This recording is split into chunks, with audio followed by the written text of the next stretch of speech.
Monsieur le maire, on se retrouve dans C'est-à-dire, après une interruption liée aux élections municipales et à la crise sanitaire qui s'en est suivie.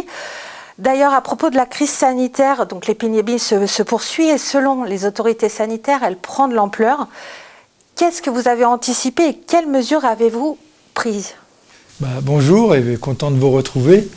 Dès la fin du mois d'août, j'ai demandé à l'administration que l'on fasse d'abord un retour d'expérience de notre gestion de la crise précédente pour voir ce qu'on avait bien fait et ce qu'il faut corriger pour faire encore mieux. Ce lundi soir, j'ai réuni les médecins, infirmiers et pharmaciens qui avaient le temps pour une réunion en visioconférence pour avoir leur point de vue sur la façon dont on avait géré et ce qu'ils nous préconisaient.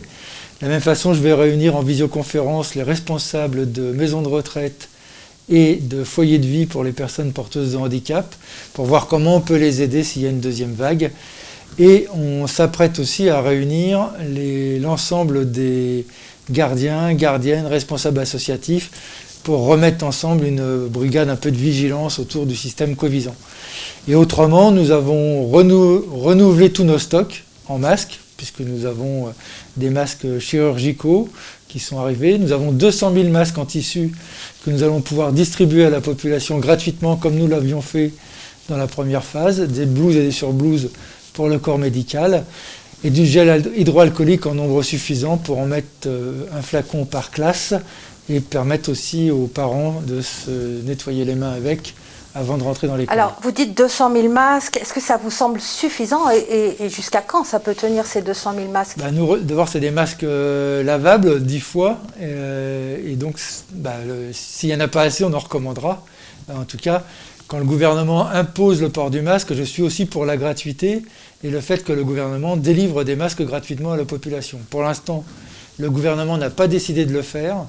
La région va le faire pour les lycéens, le département va le faire pour les collégiens, et nous le faisons pour l'ensemble de la population. Alors, oui, vous dites que vous allez faire un retour d'expérience, mais suite à cette première vague, quelles sont les erreurs, si vous en avez fait, que vous ne referiez pas ? Vous avez déjà peut-être une idée ? D'abord, j'ai une appréciation plutôt positive de notre gestion de la crise, notamment par l'administration communale et les employés municipaux. Ce que nous ferions certainement de mieux que la dernière fois, c'est de réunir plus rapidement des bénévoles, faire appel à la population, notamment aux plus jeunes qui ont envie de s'investir et d'aider pour faire des distributions de nourriture, aider les personnes qui ne peuvent pas sortir. Ce que je souhaite améliorer, mais là ça ne dépend pas que de nous, je suis en travail avec les hôpitaux publics, avec l'ARS et avec la sécurité sociale. Je voudrais un point semaine après semaine des cas de Covid testés positivement dans notre ville pour nous permettre de bien suivre les choses. Alors ça, on va y revenir. À propos des bénévoles, est-ce que vous n'avez pas peur ?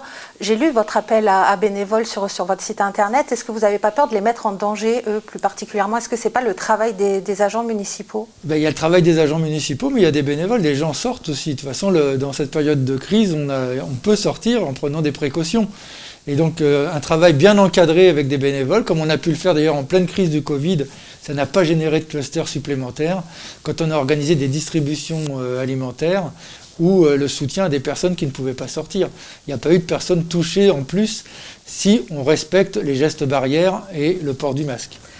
Au niveau des écoles, est-ce qu'il y a eu une désinfection des classes avant la rentrée, comme ça a été le cas après le confinement ? Oui, il y a une désinfection. On a même acheté des produits pour désinfecter. Ça fait partie des stocks qu'on a réalimentés.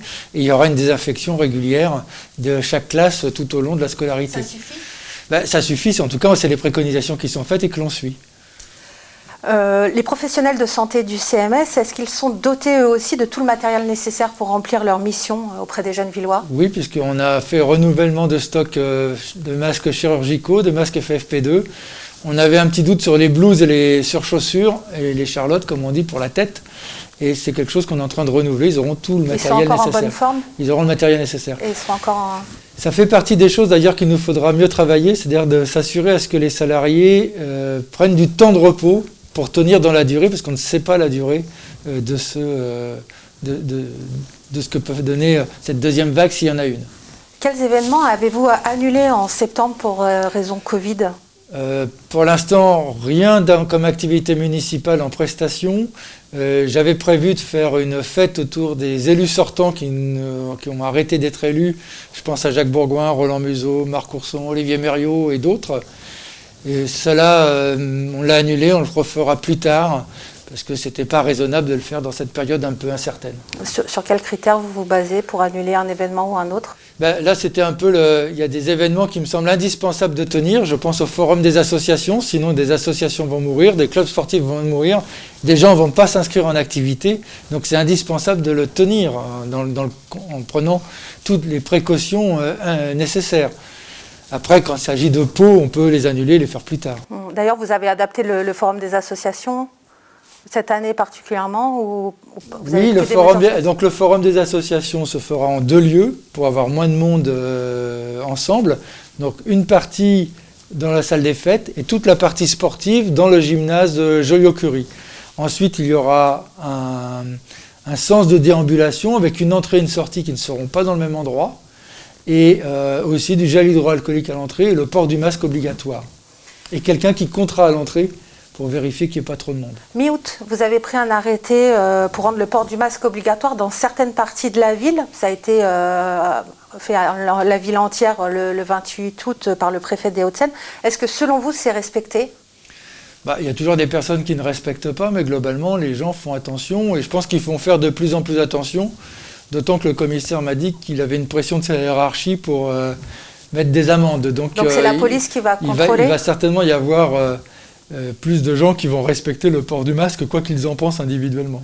C'est 135 € l'amende. Oui. Est-ce que les SVP ont le pouvoir de mettre une amende aux contrevenants ? Je ne crois pas, ça faudra que je le vérifie. Je pense que c'est que une police municipale ou une police nationale, puisqu'il faut contrôler l'identité des personnes et les SVP ne peuvent pas contrôler les identités. Alors, l'Agence régionale de santé, elle a décidé d'un dépistage de grande ampleur dès juillet, même mi-août, sur Gennevilliers. Pourquoi Gennevilliers ? Est-ce qu'il y a un taux de mortalité supérieur à d'autres villes ? Alors, il y a eu un taux de mortalité supérieur à d'autres villes dans la première phase. Aujourd'hui, non. Mais l'ARS s'adresse beaucoup aux personnes les plus fragiles et donc dans les villes où il y a les gens les plus modestes. Et là où il y a le plus de foyers, là où il y a de foyers migrants ou de logements sociaux. Et pour les 3 tests qui ont eu lieu dans la ville, aussi étonnant que ce soit par l'ARS, il y a eu 0 cas de détectés. Il y a des cas qui ont été détectés par ailleurs, notamment sur des lieux de travail, au foyer Brenu. Mais dans le cadre des 3 dépistages faits par l'ARS en juillet-août, on a eu 0 cas. Et aujourd'hui, comment s'organise le dépistage sur la ville ? Qui et comment s'effectue le suivi des personnes, admettons, là vous avez dit qu'il y avait personne de testé positif, mais s'il y en a des testés positifs, comment s'effectue ce suivi ? A priori, c'est d'abord le médecin généraliste, ou celui qui a prescrit le test. Il y a aussi les personnes qui vont se faire tester d'eux-mêmes en ayant reçu le petit bon pour se faire tester par l'ARS. Et sinon, c'est l'ARS qui doit informer et suivre avec ses brigades, ou la brigade Covisan, selon les cas, pour à la fois isoler la personne si elle est testée positive, voir dans quelles conditions elle vit, tester l'environnement immédiat, informer. Ça fait partie des choses à améliorer parce que c'est ce que j'ai dit au préfet la semaine dernière en réunion. Il arrive que moi j'apprenne qu'il y a des personnes testées positivement par des gens ou par les personnes elles-mêmes, et plus rarement par l'ARS ou par le système Covisan. Et ça, c'est quelque chose à corriger, qui me semble indispensable si on veut maîtriser une épidémie.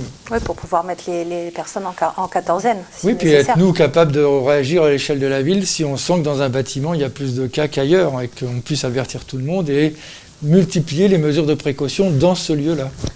On y reviendra certainement. On arrête là, on se retrouve la semaine prochaine dans C'est-à-dire.